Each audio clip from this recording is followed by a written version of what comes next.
존경하는 국민 여러분, 임기 1년이 남았습니다. 보통 때라면 마무리를 생각할 시점입니다. 하지만 저는 남은 1년이 지난 4년 그 어느 때보다 중요하다고 느낍니다. 우리는 여전히 위기 속에 있고 국민들은 평범한 일상으로 복귀하지 못하고 있습니다. 위기 극복을 넘어 위기 속에서 새로운 미래를 만들어내는 것이 우리 정부의 남은 과제입니다. 더 당당한 대한민국, 더 나은 국민의 삶이 그것입니다. 우리는 이미 희망을 보았습니다. 인수위 없이 임기를 시작하고 쉼 없이 달려왔지만 임기를 마치는 그날까지 앞만 보고 가야 하는 것이 우리 정부의 피할 수 없는 책무라고 생각합니다. 코로나 사태가 발생한 지 벌써 1년 3개월이 지났습니다. 이렇게 오래 갈 줄 몰랐습니다. 이토록 인류의 삶을 송두리째 뒤흔들 줄 몰랐습니다. 감염병과 방역 조치로 인한 고통, 막심한 경제적 피해와 실직, 경험해보지 못한 평범한 일상의 상실, 이루 헤아릴 수 없는 어려움을 겪고 계신 국민들께 깊은 위로의 말씀을 드립니다. 정말로 감사한 것은 위기의 순간에 더욱 강한 대한민국의 저력을 보여주었다는 점입니다. 우리나라가 어느 선진국보다도 방역 모범 국가가 될 것이라고 누구도 예상하지 못했습니다. 그러나 우리는 해냈습니다. OECD 국가 가운데 코로나 이전 수준의 경제를 가장 빠르게 회복하는 나라가 될 것이라고 누구도 상상하지 못했습니다. 그러나 우리는 보란듯이 해냈습니다. 위대한 국민이 있었기에 가능했습니다. 우리 국민은 고난의 기나긴 터널 속에서도 서로 인내하며 연대하고 협력했습니다. 세계가 부러워할 성숙한 시민의식을 보여주었습니다. 위기에 강한 대한민국을 재발견하고 자부심을 갖게 된 것은 오직 국민 덕분입니다. 다시 한번 한없는 존경과 감사의 말씀을 드리며 마지막 순간까지 최선을 다해 보답하는 정부가 될 것을 다짐합니다. 국민 여러분, 조금만 더 견뎌주십시오. 코로나와의 전쟁에서 끝이 보이기 시작했습니다. 백신 접종의 속도를 내면서 집단 면역으로 다가가고 있습니다. 집단 면역이 코로나를 종식시키지 못할지라도 덜 위험한 질병으로 만들 것이고 우리는 일상을 회복하게 될 것입니다. 빠른 경제 회복이 민생 회복으로 이어지게 하고 일자리 확보, 코로나 격차와 불평등 해결에 전력을 기울이겠습니다. 선도형 경제로의 대전환에 매진하여 선도국가 도약의 발편을 마련하겠습니다. 정부는 위대한 국민과 함께 위기를 박차고 회복과 포용, 도약의 길로 힘차게 나아가겠습니다. 국민 여러분, 방역 상황의 불안을 아직 떨치지 못하고 있습니다. 하지만 전 세계적으로 코로나 확진자가 증가하는 추세 속에서 우리나라는 방역 당국의 관리 범위 안에서 통제되고 있습니다. 특히 가장 중요한 치명률은 다른 나라와 비교할 수 없을 정도로 낮은 수준입니다. 그동안의 백신 접종과 국산 항체 치료제가 치명률을 낮추는 데 큰 역할을 하고 있습니다. 정부는 선제검사와 철저한 역학조사, 신속한 치료 등 방역의 원칙과 기본을 흔들림 없이 지켜왔고 국민들께서 경제적 피해와 불편함을 감수하면서 적극 협조해 주신 덕분에 K방역이 지금까지 세계의 모범이 될 수 있었습니다. 하지만 보이지 않는 감염이 지속되고 있고 변이 바이러스에 대한 우려도 커지고 있습니다. 한순간도 경계를 늦출 수 없습니다. 상황이 안정될 때까지 정부가 더욱 철저한 방역 관리에 나서겠습니다. 백신 접종으로 일상회복의 대장정이 시작되었습니다. 좀 더 접종이 빨랐더라면 하는 아쉬움이 있는 것이 사실입니다. 백신 접종에 앞서가는 나라들과 비교도 하게 됩니다. 하지만 백신 개발국이 아니고 대규모 선투자를 할 수도 없었던 우리의 형편에 방역당국과 전문가들이 우리의 방역 상황에 맞추어 백신 도입과 접종 계획을 치밀하게 세우고 계획대로 차질 없이 접종을 진행하고 있는 것은 정당한 평가를 받아야 한다고 생각합니다. 특히 전 세계적인 백신 공급 부족과 수급 불안정으로 인해 백신 확보 경쟁이 치열한 가운데 기업들까지 힘을 보탠 전방위적 노력으로 우리 국민 2배 분량의 백신을 확보할 수 있었습니다.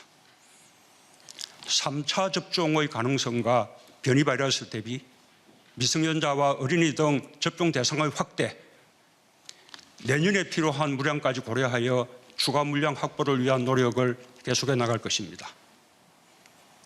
접종 속도도 높여나가고 있습니다. 목표를 상향하여 6월 말까지 1,300만 명 이상 접종할 계획이고 9월 말까지 접종 대상 국민 전원에 대한 1차 접종을 마쳐 11월 집단 면역 달성 목표를 당초 계획보다 앞당길 것입니다. 정부는 대규모로 백신을 접종할 수 있는 우리의 의료체계와 인프라를 최대한 활용하겠습니다.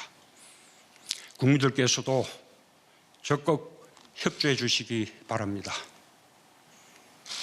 한편으로 정부는 코로나 장기화에 대비한 백신 주권 확보를 위해 국산 백신 개발을 총력 지원하겠습니다. 동시에 세계 2위의 바이오 의약품 생산 능력을 바탕으로 백신 생산의 글로벌 허브가 되도록 전폭적인 지원을 아끼지 않겠습니다. 국민 여러분, 1년 전 오늘 세계는 코로나 충격으로 국경이 봉쇄되고 글로벌 공급망이 붕괴되는 등 대공황 이후 최악의 경제 침체의 한가운데 있었습니다. 전 세계적으로 수요와 공급이 동시에 타격을 받으며 실물 경제와 금융이 함께 위축되는 복합 위기에 직면하고 기업 활동과 영업의 제한으로 대량 실업 사태가 뒤따르는 초유의 경제 위기 상황이었습니다. 저는 1년 전 이 자리에서 국민과 함께 경제 위기 극복에 모든 역량을 기울이겠다고 약속했습니다. 위기에서 탈출하는 데 그치지 않고 위기를 오히려 기회로 만드는 데 전력을 다하겠다고 말씀드렸습니다. 그로부터 1년이 지난 오늘 같은 자리에서 우리 경제가 OECD 어느 나라보다 빠르게 이미 지난 1분기에 코로나 위기 전 수준을 회복했다고 국민 여러분께 보고 드릴 수 있게 되어 매우 다행스럽게 생각합니다. 경제 위기 속에서 꿋꿋이 견디며 이뤄낸 성과입니다. 가계와 기업, 정부가 혼연일체가 되어 이룩한 국가적 성취이며 국민적 자부심입니다. 모든 경제 지표가 견고한 회복의 흐름을 보여주고 있습니다. 4월까지 수출 실적이 역대 최대 규모를 기록하고 있고 설비 투자도 빠르게 늘어나고 있습니다. 소비가 살아나고 경제 심리도 코로나 이전 수준으로 호전되었습니다. 전 세계가 우리 경제의 반등 가능성을 먼저 알아보고 국제기구들이 우리의 성장 전망을 일제히 상향 조정하는 가운데 4% 이상의 성장 전망까지 나오고 있습니다. 정부는 더 빠르고 더 강한 경제 반등을 이루겠습니다.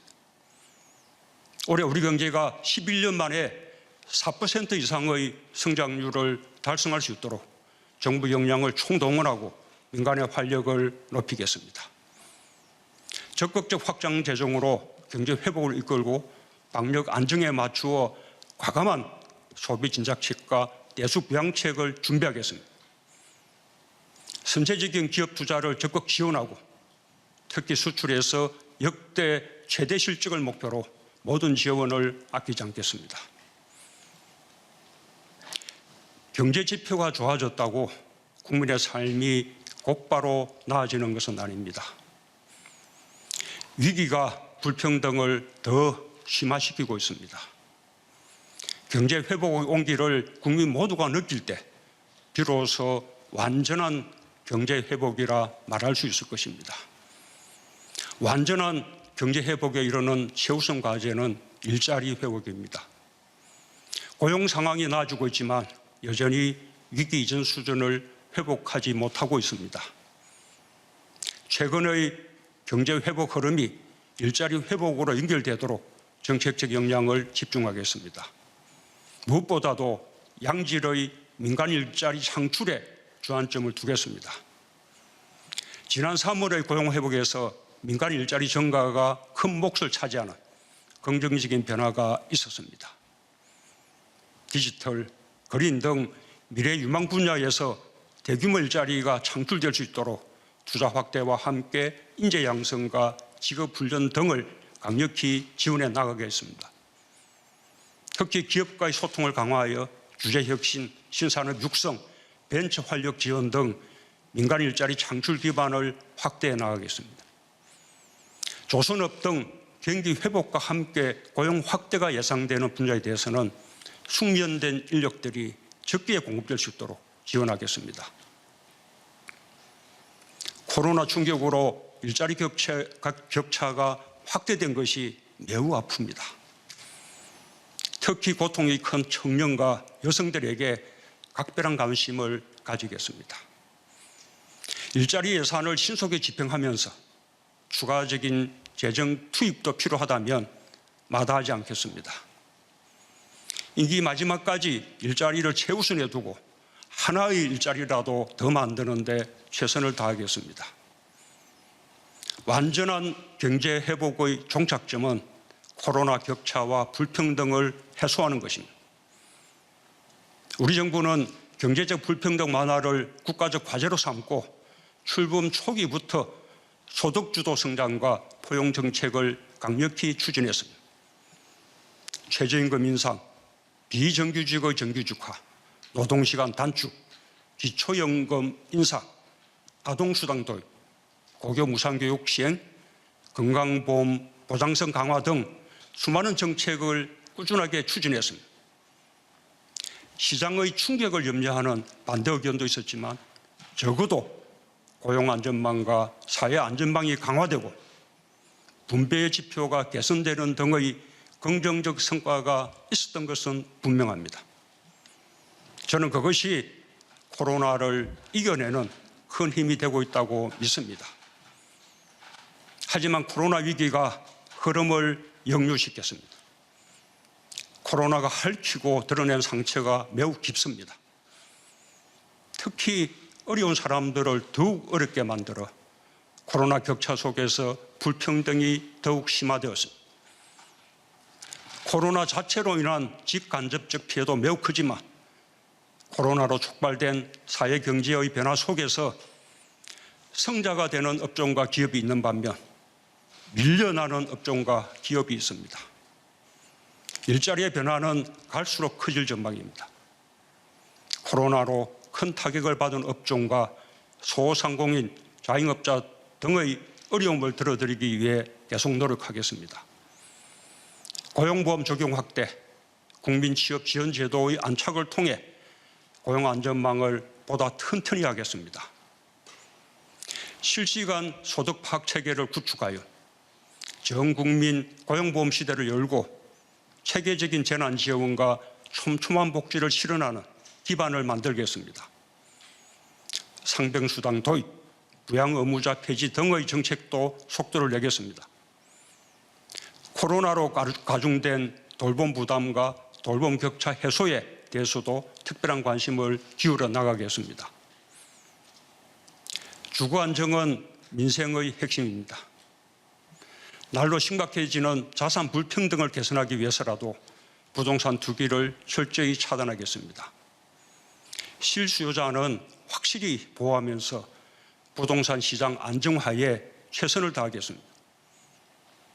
민간의 주택 공급에 더해 공공주도 주택 공급 대책을 계획대로 차질 없이 추진해 나가겠습니다.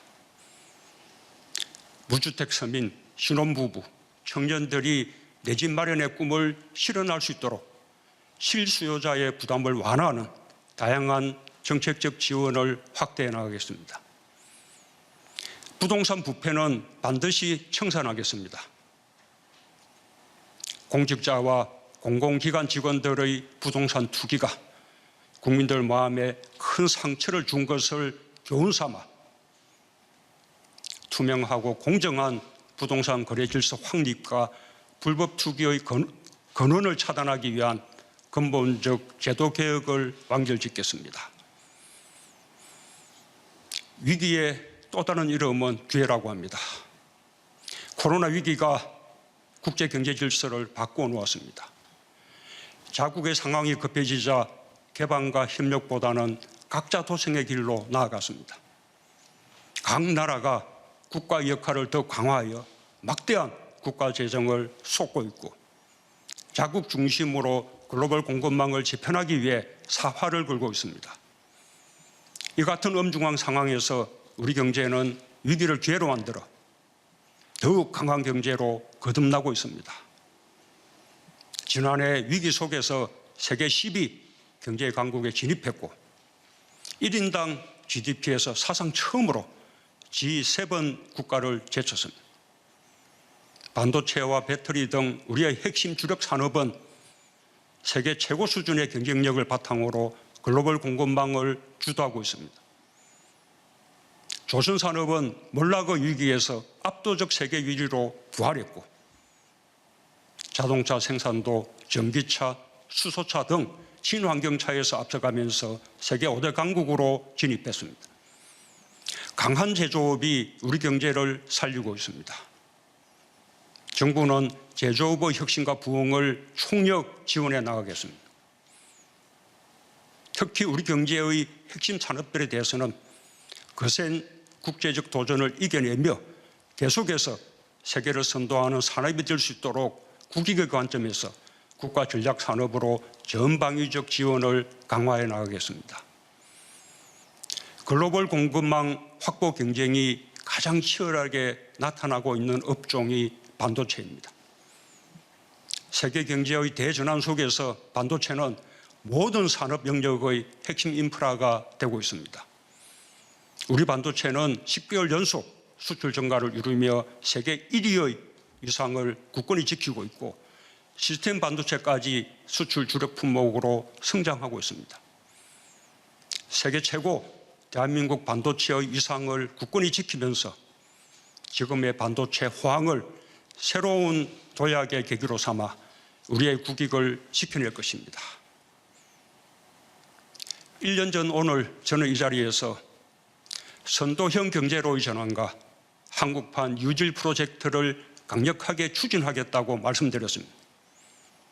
한국판 유질을 포스트 코로나 시대를 대비하는 비대면 경제와 디지털 경제, 불평등 해소와 일자리 창출을 위한 국가적 프로젝트로 제시했습니다. 추격형 경제에서 선도형 경제로, 탄소 의존 경제에서 저탄소 경제로, 불평등 사회에서 포용 사회로 나아가겠다는 대한민국 대전환 선언으로 이어졌습니다. 이 선언에 따라 정부는 고용 안전망과 사회 안전망의 토대 위에 디지털 뉴딜과 그린 뉴딜의 두 축을 세우고 대한민국 건국 이후 최대 규모인 160조 원 투입을 결정했습니다. 당시로서는 생소한 구상이었을지 모르지만 올바른 방향이었음이 증명되고 있습니다. 이제는 우리만의 길이 아니라 세계 보편의 길이 되었습니다. 1년 전 우리가 한국판 유질에서 제시한 과제가 지금은 전 세계의 시대적 과제가 된 것입니다. 이제 한국판 유질은 재정 투입을 본격화하며 본 궤도에 오르고 있습니다. 지역과 민간으로 확산 속도도 빨라지고 있습니다.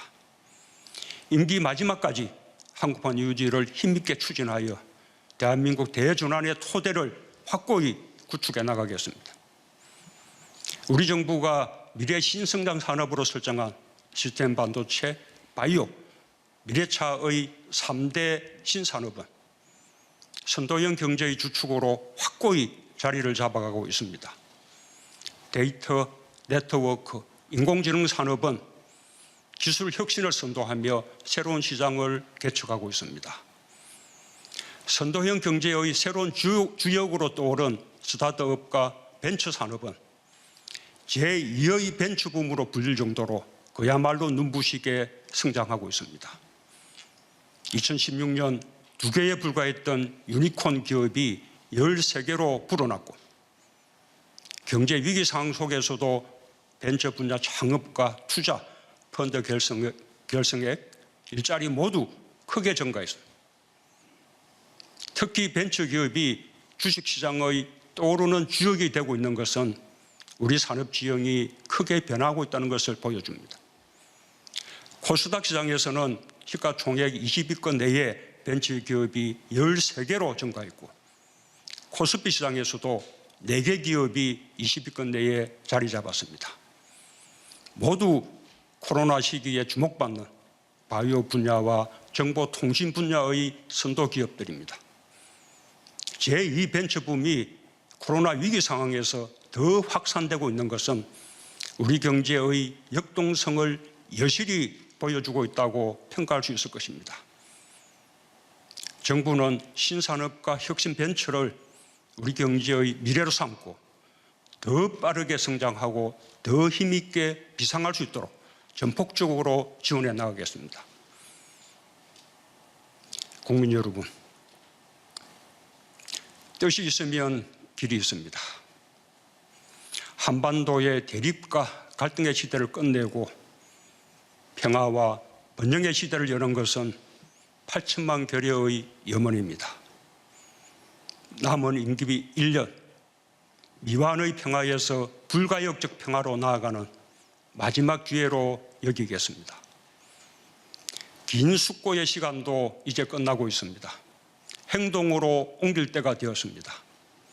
미국 바이든 신정부도 대북 정책 검토를 완료했습니다. 우리와 긴밀히 협의한 결과입니다.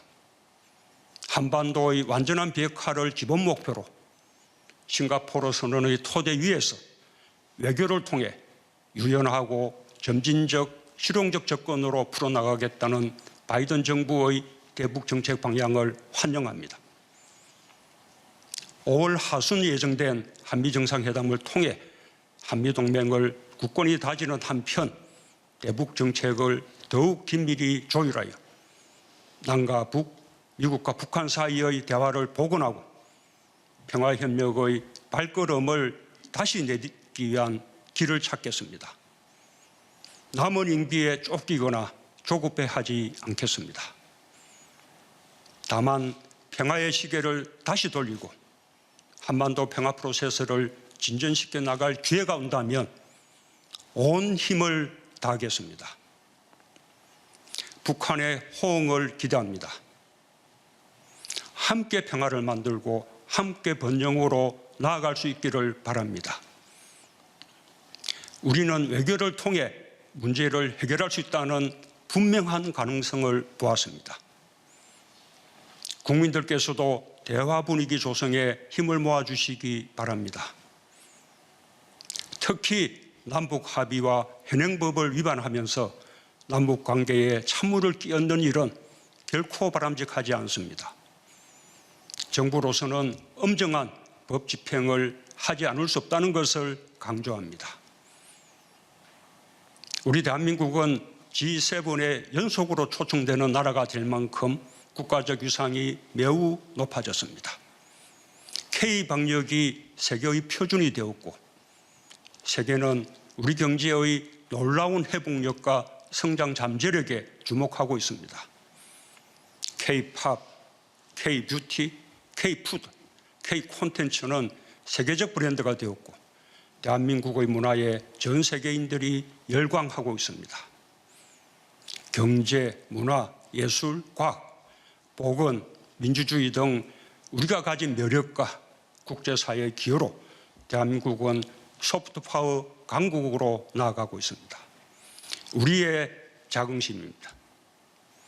높아진 국가적 위상에 걸맞게 국제사회에서의 책임과 역할을 강화하겠습니다. 코로나 이전까지 저는 모두 24차례에 걸쳐 31개국을 방문했고 코로나 상황에서도 48개국 정상 및 국제기구 수장과 65회 전화 또는 화상 통화를 하며 국제사회의 연대와 협력에 기여하고자 노력했습니다. 앞으로도 인류 공통의 과제인 감염병과 기후변화 대응에 적극적으로 참여하겠습니다. 작년 말 정부는 2050 탄소 중립을 선언했습니다. 탄소 중립은 인류가 함께 나아가야 할 피할 수 없는 과제입니다. 이미 정부는 석탄 화력발전소를 조기에 감축하면서 태양광과 풍력 등 신재생에너지 비중을 늘려왔습니다. 수소경제로의 전환에도 박차를 가하고 있습니다. 산업별 에너지 전환의 속도를 내기 위한 민간 협력이 더욱 강화되고 있고 발전, 산업, 수송, 건물, 도시 인프라 등 사회 전 분야별로 탄소 중립 로드맵을 마련해 나가고 있습니다. 정부는 올해를 대한민국 탄소 중립 원년으로 삼겠습니다. 저탄소 경제 전환은 단순한 친환경 정책이 아닙니다. 새로운 기술과 새로운 산업을 일으키고 많은 일자리를 만들어내는 엄청난 기회가 될 것입니다. 이달 말 우리나라에서 개최되는 P4G 정상회의는 기후변화 대응을 위한 국제사회의 협력을 강화하면서 우리의 주도적 역할을 보여줄 수 있는 좋은 기회입니다. 책임 있는 중견국가로서 대한민국의 위상을 높이는 계기로 만들겠습니다. 국민 여러분, 남은 임기 1년, 짧다면 짧고 길다면 긴 시간입니다. 그 1년이 대한민국의 운명을 좌우할 수 있다는 자세로 임하겠습니다. 수많은 위기 앞에서도 단결하며 전진했던 위대한 국민들과 함께 당당하게 나아가겠습니다. 모든 평가는 국민과 역사에 맡기고 마지막까지 헌신하겠습니다. 진심으로 국민 여러분의 성원을 부탁드립니다. 감사합니다.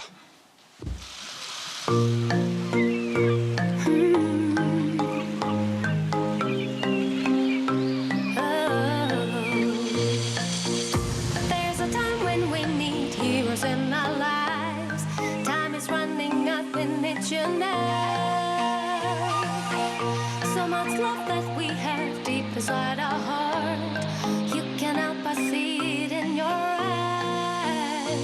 We can. Never was there such a time we need to care. Look around, it's gray, our planet's Earth. If it's one of us can go and add the voice to help our cause, then we can save the earth. We can.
지금부터 문재인 대통령 취임 4주년 특별 연설에 이은 질의응답을 시작하겠습니다. 질의응답은 12시까지 예정으로 진행합니다. 질문하시는 분야와 순서는 별도로 구분하지 않겠습니다. 질문을 하시는 기자분들께서는 자유롭게 손을 들어주시면 대통령께서 직접 질문자를 지명하게 됩니다. 진행도 대통령께서 직접 해주시겠습니다. 지명을 받은 분은 소속과 성명을 밝히고 질문해 주시기 바랍니다. 대통령님 시작해 주십시오. 예, 그 첫 질문자는 기자단에서 대강 언론이 있었다고 들었습니다. 우리 서울신문의 이밀령 기자님 아마 처음부터 가장 오래되신 것 같은데 질문 부탁드립니다. 대통령님 안녕하십니까? 서울신문 이밀령 기자라고 합니다. 먼저 지난 4년 특히 최근 1년 동안 코로나 극복의 최전선에서 정말 애쓰셨다는 말씀 드리고 싶습니다. 대통령님께서 돌이켜보셨을 때 지난 4년 문재인 정부 하에서 한국 사회의 가장 유의미한 변화를 무엇이라고 평가하시는지, 반대로 고심이 컸지만 여전히 아쉬움이 남는 정책적 국정 운영상의 판단의 지점은 무엇이었는지 궁금하고요. 마지막으로 그동안 국회 인사청문 절차에 대한 문제 제기가 끊이지 않았지만 이번에도 장관 후보자에 대한 부적격 논란이 제기되고 있습니다. 야권에서 지명처를 요구하고 있는 장관 후보자들에 대한 대통령님의 판단은 어떤 것인지 여쭙고 싶습니다. 감사합니다. 예, 한꺼번에 너무 중요한 질문을 모아주셨는데, 예, 어쨌든 가장 지난 4년 동안 그 아쉬웠던 점은 역시 부동산 문제라고 생각합니다. 부동산 가격을 안정시키겠다는 그 목표를 이루지 못했고, 또 지난 보궐선거에서도 그에 대해서 아주 엄중한 그런 심판을 받았습니다.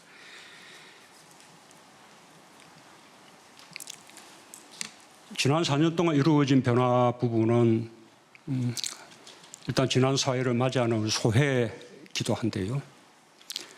정말로 우리 국민들이 참으로 자랑스럽고 고맙다는 말씀을 드립니다. 지난 4년 동안 위기의 연속이었습니다. 1917년 취임 당시 그 해에는 북핵과 미사일 위기가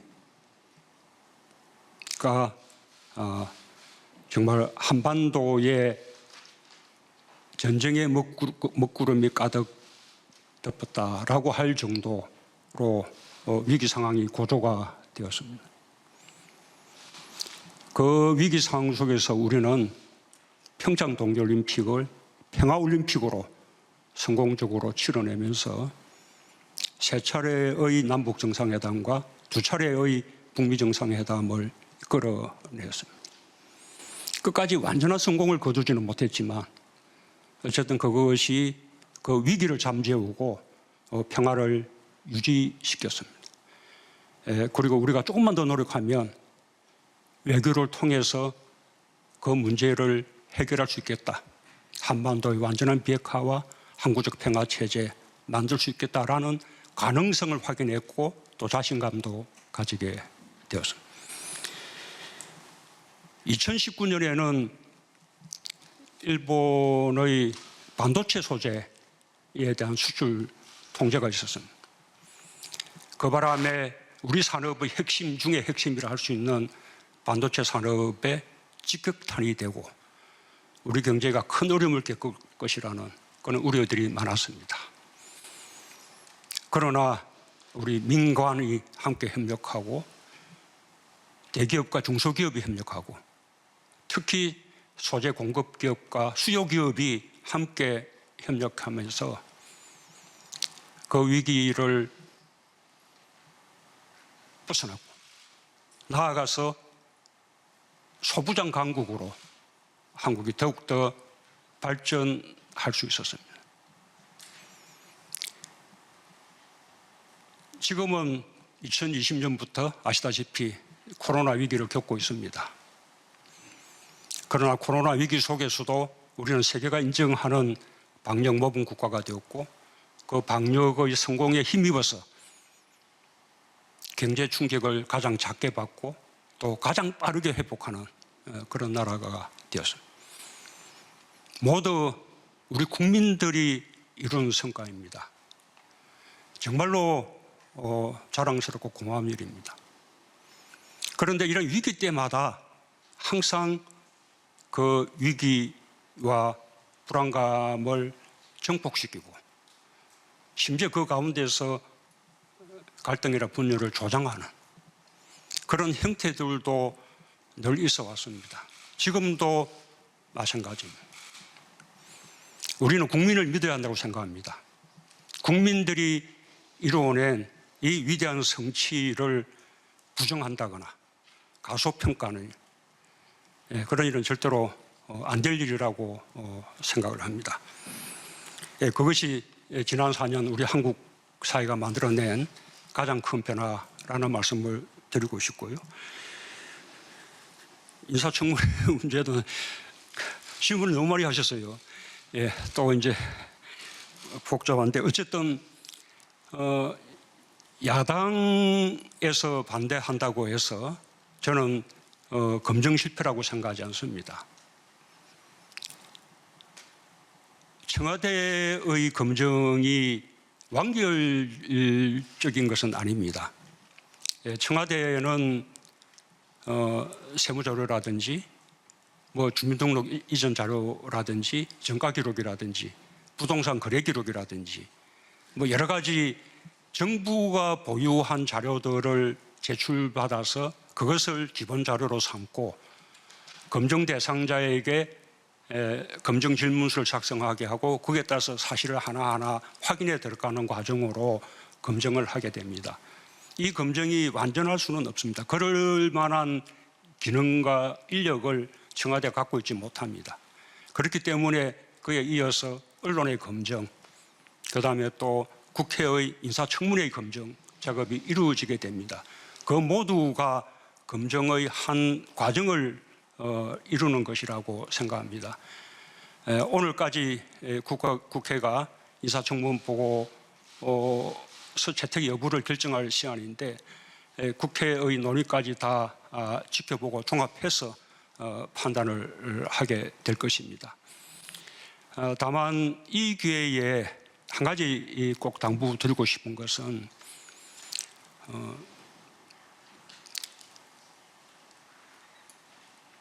대통령은 정말 유능한 장관, 또 청와대 같으면 유능한 참모들을 발탁하고 싶습니다. 아마 국민들도 그래야 한다고 생각하실 겁니다. 최고의 전문가들, 최고의 능력자들이 국정을 이끌어야 한다고 생각하실 겁니다. 이번에 후보자들도 각각 청와대가 그분들을 발탁하게 된 이유, 그리고 또 그분들에게 기대하는 능력이 있습니다. 국토부 같으면 아시다시피 지금 이 시점에 주택 공급 정책을 차질없이 집행해 나가는 것, 그리고 국민의 불신의 대상이 된 국토부와 LH공사를 개혁하는 것. 국토부 내부에서는 그 책임에서 자유롭지 못하다고 생각합니다. 국토부 아닌 외부에서 찾으면서 그 정도 능력을 갖춘 분이 과연 누가 있을까? 그렇게 고심하면서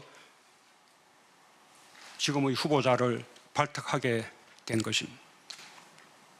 해수부 장관 후보자라면 한진해운 파산 이후에 몰락했던 우리 해운산업 다시 재건시키는 데 큰 역할을 했습니다. 앞으로 한진해운 파산 이전의 우리 해운 강국의 위상을 되찾는 것이 지금 새롭게 해수부 장관이 맡아야 될 역할입니다. 그에 대한 기대를 가지고 그 점에 있어서 최고의 능력가라고 판단하고 장관 후보자를 지명했습니다.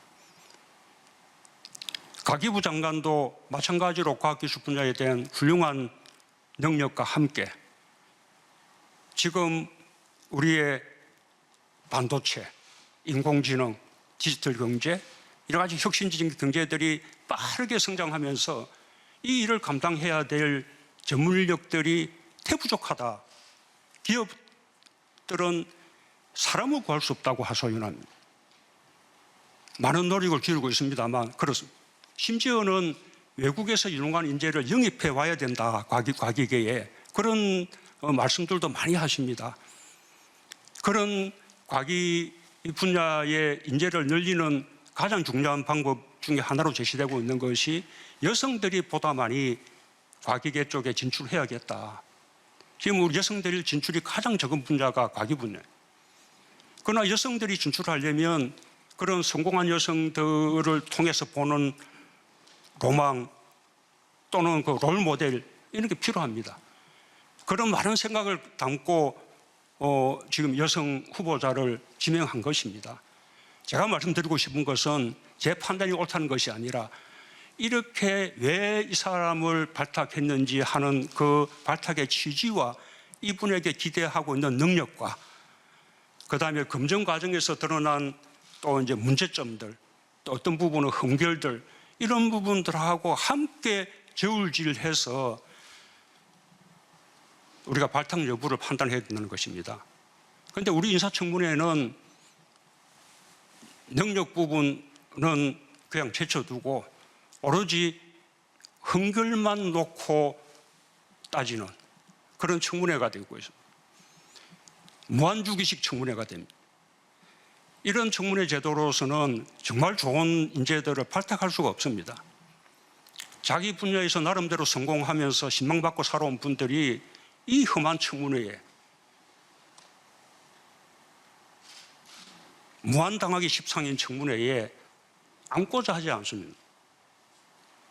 본인은 혹시 포부를 가지고 한번 그래도 무릎서서 해보겠다라고 생각하더라도 검증 질문서의 그 답변 질문 항목이 배우자나 자식들에게까지 이러면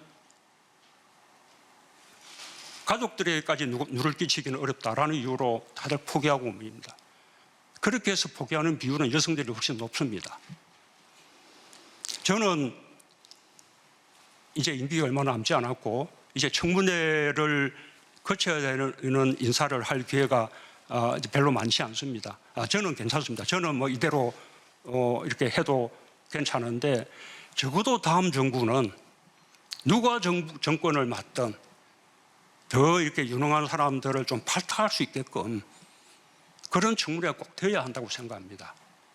누누이 말씀드렸다시피 도덕성 검증 부분도 중요한데 그 부분은 좀 비공개 청문회로 하고 그다음에 공개된 청문회는 정책과 능력을 따지는 청문회가 돼서 양 두 개를 함께 저주할 수 있는 그런 청문회로 좀 이렇게 개선돼 나가기를 바람하지 않습니다.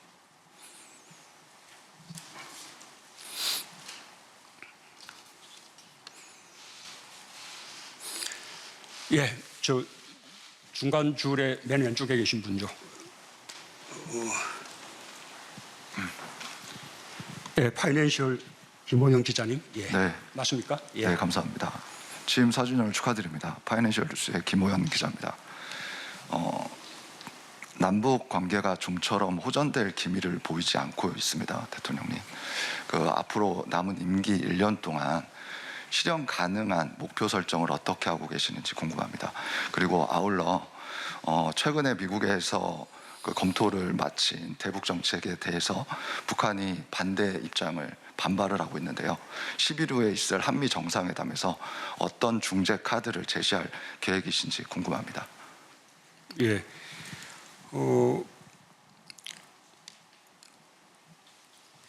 현재 아까 말씀드린 세 차례의 남북 정상회담, 그 두 차례의 북미 정상회담이 계속 이어지지 못하고 지금 이제 대화가 교착되어 있는 상태입니다.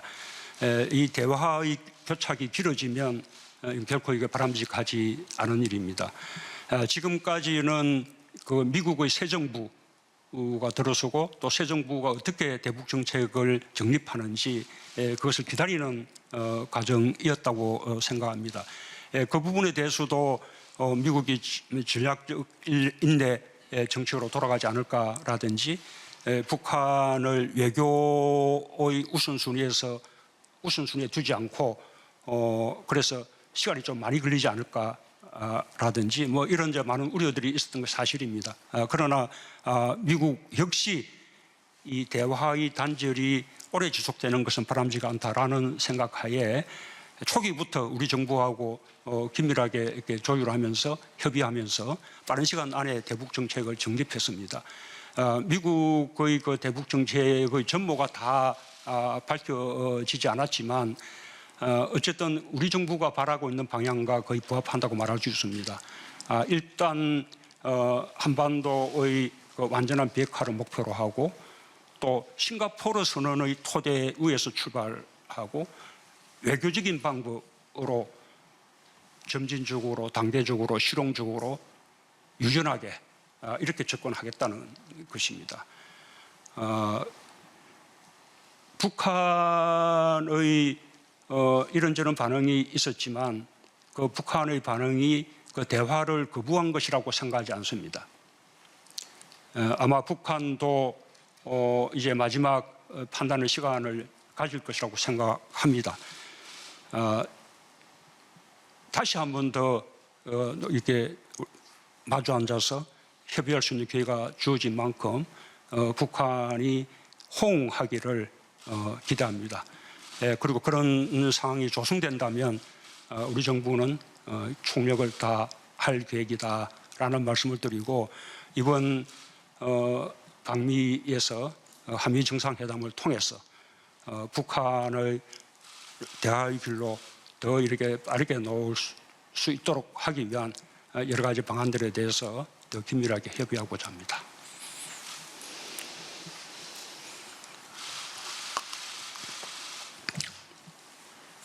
예, 이번에는 가운데 여성분요. 아니 둘째 줄에 여성분. 예.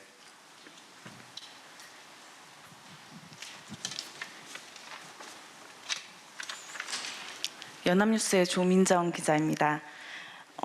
임기 후반기가 되어서인지 최근 들어서 사면에 대한 이야기가 수면 위로 올라오고 있는데요.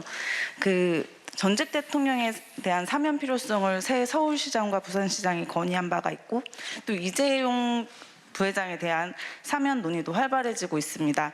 대통령께서는 앞서서 사면에 대한 논의에 대해서 국민 통합과 국민적 공감대를 강조하신 적이 있었는데요. 지금도 아직은 좀 시기상조라고 생각하시는지 궁금합니다. 예, 전임 대통령들에 대한 그 사면을 바라는 의견들이 많이 있는 반면에 또 그에 대한 또 반대 의견도 만만치 않게 많이 있는 상황이고요. 특히 이제 이재용 또 삼성 그 부회장에 대한 사면 의견도 많이 듣고 있습니다. 경제계뿐만 아니라 종교계에서도 그런 사면을 탄원하는 의견들을 많이 보내고 있습니다. 전임 대통령들은 사실 전임 대통령 두 분이 지금 수감 중이라는 사실 자체가 국가로서는 참 불행한 일이죠. 안타깝고요. 특히 또 이렇게 고령이시고 건강도 좋지 않다고 하니까 더더욱 안타까운 마음입니다. 예, 그런 점도 생각하고요. 또 그것이 이제 국민 통합에 미치는 영향도 생각하고 또 한편으로 우리 사법의 정의, 형평성, 또 국민들 공감대 이런 거 생각하면서 판단해 나가겠습니다. 이재용 그 부회장의 사면도 그렇습니다. 지금 반도체 경쟁이 세계적으로 격화되고 있어서 우리도 반도체 산업에 대한 경쟁력을 더욱더 높여 나갈 필요가 있는 것이 분명한 사실입니다. 그러나 또 마찬가지로 그런 여러 가지 형평성이라든지 과거의 선례라든지 국민 공감대 생각하지 않을 수 없습니다. 대통령의 권한이라고 하지만 대통령이 결코 마음대로 쉽게 결정할 수 있는 사안이라고 생각하지 않습니다. 충분히 국민들 많은 의견을 들어서 판단해 나가겠습니다.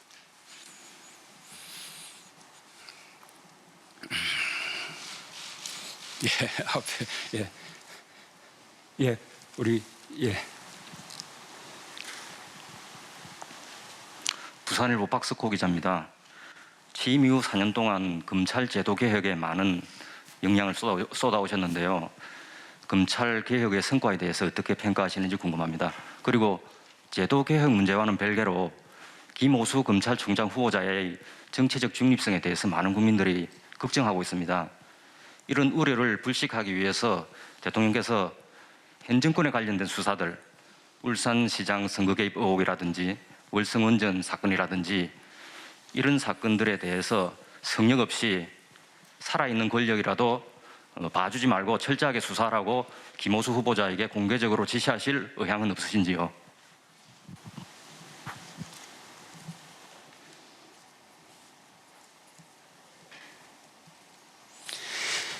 예, 그 검찰 개혁 부분은 그 우리 형사사법 체계가 만들어진 이후 수십 년 동안 이렇게 추진돼 왔던 과제들에 대해서 그 우리 정부 하에서 드디어 아주 중대한 개혁을 이루었다고 생각합니다. 다 완결된 것은 아닙니다. 그러나 아주 중요한 가닥을 이렇게 잡았다고 생각하고요. 그리고 그 이미 이제 잡힌 그 방향을 안착시켜 나가면서 더 완전한 그런 개혁으로 나아가는 것이 바람직하다고 생각합니다. 김오수 검찰총장 후보자가 그 법무부 차관을 했다는 이유로 검찰 그 정치적 중립성을 이렇게 의심한다는 것은 저는 잘 납득이 안 갑니다. 법무부는 알다시피 대검 검사급들이 법무부 차관, 대검 차장, 각급 고등검사장 이런 자리를 서로 이제 순회하면서 맡고 있고 어느 자리든 현 정부에서 임명된 자리인 것은 마찬가지입니다. 그 가운데 법무부 차관으로 적합하다고 해서 임명되었을 뿐인데 그렇다는 이유로 이렇게 정치적 중립을 지키지 않을 것이다라는 것은 과도한 생각이라 생각하고요. 그 외에도 우리가 청와대에서 많은 공직자 부처에서 많은 공직자들을 파견받아서 이렇게 비서실을 운영하고 있습니다.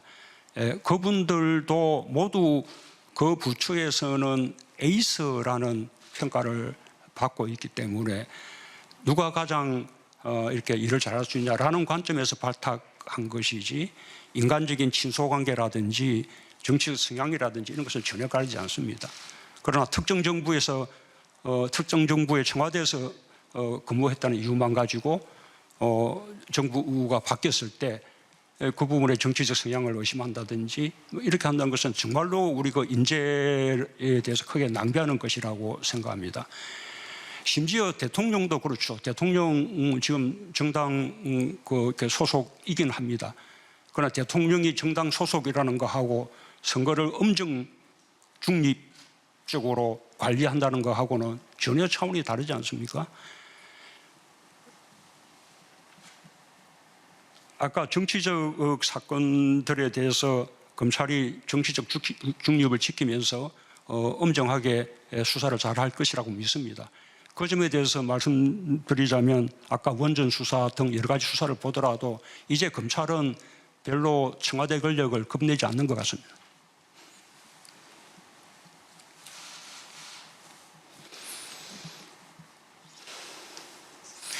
이제 뒷줄에 가볼까요? 우리 카메라 앞에 있습니다. 예, 오마이뉴스 유창재입니다. 대통령님을 지지하는 이들 중에 이제 강성 지지자분들이 최근 문자 폭탄 활동이 민주당 내에 다양한 목소리가 나오고 있는데요. 이게 걸림돌이 되고 있다는 지적이 많습니다. 이른바 문파로 대표되는 이들의 주장은 대통령님께서 이제 노무현 대통령님을 잃은 아픔이 있기 때문에 그렇게 할 수밖에 없었다고 하는데요. 이에 대해서 대통령님께서도 비슷한 생각이신지, 아니라면 그 같은 비극이 되풀이되지 않을까라는 그런 말씀을 지지자분들에게 해주실 수 있는지 한 말씀 해주시기 바랍니다. SNS 시대에 그 문자로 자신의 의견을 표현하는 것은 너무나 당연하고 자연스러운 현상이라고 생각합니다. 그것이 정치의 영역이든 또는 뭐 비정치의 영역이든 마찬가지입니다. 아마 정당 같으면 이 당원 게시판에 문자들이 많이 갈지 모르지만 청와대에도 국민청원 이런 쪽에 폭주하고 있습니다. 심지어 요즘 군에서도 장병들에게 휴대폰 사용이 허용되니까 그동안 덮어졌던 군내 어떤 병영 문화의 개선을 바라는 그런 모습들이 분출하고 있습니다. 바람직한 일이지 않습니까? 이 정치의 영역에서는 당의 좀 열성 지지자나 강성 지지자들이 보다 많은 문자들을 보낼 수는 있을 것이라고 생각합니다. 그러나 문자의 수가 많다고 해서 그것이 반드시 뭐 대세이거나 대표성을 지닌다고 단정할 수도 없습니다. 저는 정치하는 분들이 그런 문자에 대해서 좀 더 여유 있는 마음으로 바라봐도 된다고 생각합니다. 저 역시 과거에 많은 문자 이런 폭탄이라고 할 정도로 받았었고요. 지금은 제가 휴대폰을 공개 사용하고 있지 않기 때문에 주로 이제 기사의 댓글을 통해서 많은 의사 표시들을 하는데 정말로 험악한 댓글들 많습니다. 아주 조직적으로 이루어지는 것처럼 여겨지기도 합니다. 그러나 그런 의견이 있다는 거 이렇게 참고하고 그것도 한 국민의 의견이라고 받아들이면 될 것 같습니다. 다만 이 SNS를 통해서 의사표시를 하는 분들은 서로 대면하지 않고 문자로 의사표시를 하는 것이기 때문에 그만큼 더 문자를 받는 상대의 감정을 생각하면서 보다 좀 설득력을 갖출 필요가 있다고 생각합니다. 더 예의도 갖추어야 되고요.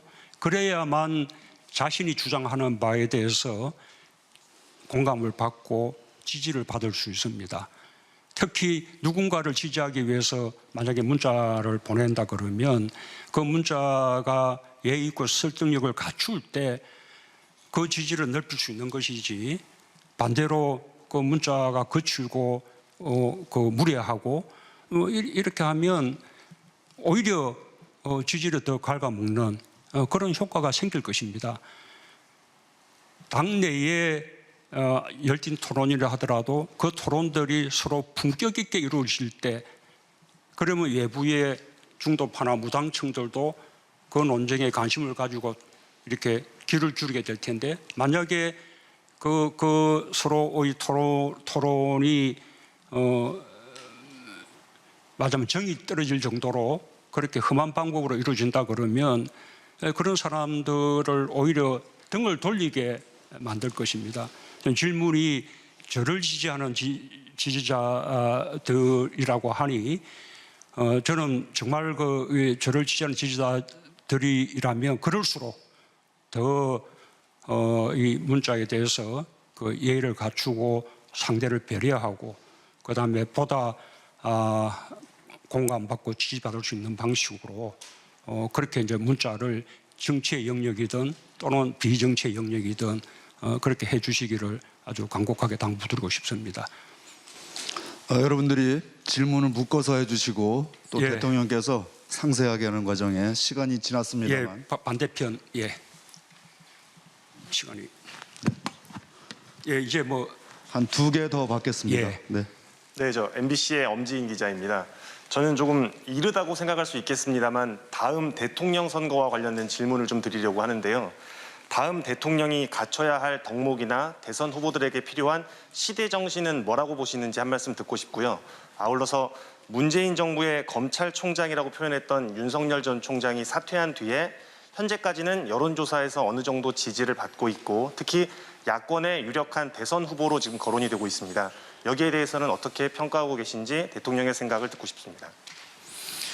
예, 우선 윤석열 총장은 지금 유력한 그 차기 대선 주자로 그렇게 이제 인정이 되고 있기 때문에 제가 아무 말도 하지 않는 것이 이렇게 바람직할 것 같습니다. 이 다음 대통령에게 필요한 덕목 부분은 제가 과거에도 뭐 그런 질문을 몇 번 받은 적이 있는데요. 뭐 저 답은 뭐 늘 같습니다. 우선은 이제 시대 정신과 함께 해야 할 테고, 그리고 균형 감각이 필요하다고 생각합니다. 우리 역사가 발전해 나가야 할 방향, 이것을 정확하게 보는 것이 중요하다고 생각합니다. 눈에 보이는 것이 전부 다 진정한 민심이라고 생각하지 않습니다. 이 강물에도 큐뼈에서 흐르는 여러 가지 포말 같은 그런 흐르는 민심이 있는 반면에 강바닥에서 도도하게 흐르는 그 민심의 방향이 있습니다. 그것이 시대 정신이라고 생각하고요. 저는 옛날에는 다만 시대 정신을 개인적인 통찰력 통해서 시대 정신을 찾아야 한다고 생각했는데 요즘은 그보다는 공감을 통해서 찾아야 한다라고 생각을 많이 하고 있습니다. 결국은 국민들의 집단 지성이 시대 정신이라고 할 수 있는 만큼 국민들하고 잘 소통하고 공감하면서 시대 정신을 찾아내는 것이 매우 중요하다 생각하고요. 그리고 그렇게 해서 그 설정하는 시대적 과제라고 하더라도 그 과제는 정말로 그 속도라든지 그다음에 또 실천 방법이라든지 여러 가지 면에서 국민들이 함께 그 방향으로 갈 수 있도록 균형 있는 그런 접근이 필요하다고 생각합니다.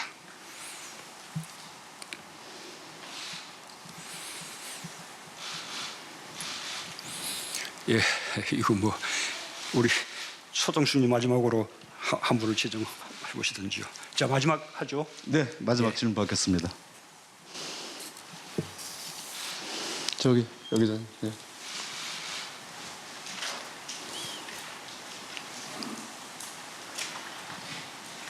네, 대통령님 안녕하세요. 동아일보 박효묵입니다. 대통령님께서 아까 가장 아쉬웠던 점으로 부동산 정책을 꼽으셔서 마지막 부동산 정책 질문 드리겠습니다. 현재 집값이나 전셋값에 대해서 대통령님은 어떻게 평가하고 계시는지요? 그리고 또 여당에서 대출 규제 완화 그리고 재산세, 종부세 기준 상향 등을 추진 중인데 이에 대해서 일각에서는 정책 기조 후퇴라는 평가도 있습니다. 이에 대한 대통령님의 입장을 듣고 싶습니다.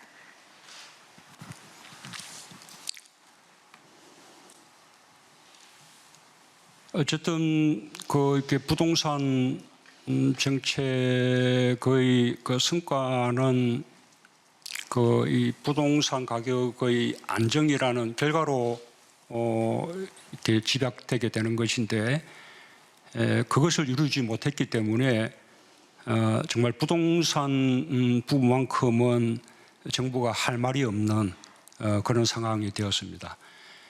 거기에 더해서 LH공사의 이제 비리까지 이제 겹쳐지면서 지난번 보선을 통해서 정말 엄중한 심판을 받았습니다. 정말 죽비를 맞고 정신이 번쩍 이렇게 들 만한 그런 심판을 받았다 생각하고요. 또 그런 자세로 남은 1년 새롭게 해나갈 필요가 있다고 생각합니다. 어쨌든 이제 부동산 정책에 대해서 엄중한 심판이 있었기 때문에 그 이후에 여러 가지 기존의 부동산 정책에 대해서 다시 한번 재검토하고 보완하고자 하는 그런 노력이 벌어지는 것은 당연한 일이라고 생각을 합니다. 다만 이제 우리 부동산 정책의 기조가 부동산 투기를 금지하자는 것과 그다음에 실수요자를 보호하자는 것, 그리고 주택 공급의 확대를 통해서 시장을 안정시키자는 것인데, 이 정책의 기조는 달라질 수 없다고 생각합니다. 이 정책의 기조를 지켜나가는 가운데 예를 들면 부동산 투기 때문에 부동산 투기를 강화하려는 그 목적 때문에 실제로 실수요자가 집을 사는데도 그것이 오히려 어려움으로 작용하고 있다든지 더 큰 부담이 되고 있다든지 하는 부분들은 조정할 필요가 있을 것이라고 봅니다. 그런 부분들은 지금 이제 당정청 간에 논의가 되고 있기 때문에 제가 오늘 이 자리에서 바로 이렇게 말씀드리기는 어렵습니다. 당정청 간의 긴밀한 협의 조율을 통해서 국민들이 공감할 수 있는 그런 부동산 정책의 보완을 이루도록 하겠습니다. 네, 이미 예정된 시간을 초과했습니다. 이제 질의응답을 마무리하겠습니다. 대통령 혹시 추가로 하실 말씀 있으시면 하시죠. 예, 수고하셨습니다. 예. 네, 이것으로 문재인 대통령 취임 4주년 특별연설과 질의응답을 마치겠습니다.